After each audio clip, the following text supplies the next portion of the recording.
जिल्ह्यातील सुपुत्र या ठाणे जिल्ह्यातील नगरसेवक आमचे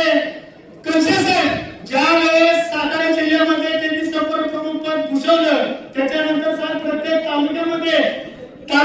प्रत्येक मान्यवरांना जाऊन भेटायचं काम संपर्क प्रमुखांनी केले। ही जी संघटना दिसते आता ही जी संघटना दिसते याच्यामध्ये खालीचा वाटा संपर्क प्रमुख श्री शरद कंचे साहेबांचा आहे आणि यामध्ये पदाधिकाऱ्यांना ताकद देणं पदाधिकाऱ्यांना फंडिंग करणं पालकमंत्र्यांनी कधीही कुठल्याही पदाधिकाऱ्याला डावललं नाही सगळ्या पदाधिकाऱ्यांना ताकद दिली। याआधी सुद्धा साहेब सातारा जिल्ह्यामध्ये मुख्यमंत्री पद आलं परंतु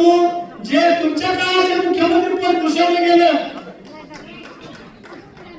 जे तुमच्या काळामध्ये जे मुख्यमंत्री पद घोषवलं गेलं हे मुख्यमंत्री पद साहेब प्रत्येक तालुक्यामध्ये एवढा निधी साहेब आपल्या माध्यमातून आला। या निधीमुळे सातारा जिल्ह्याचा विकास एवढा झाला आहे हे फक्त आमचे शिवसैनिक घराघरामध्ये पोहोचवतात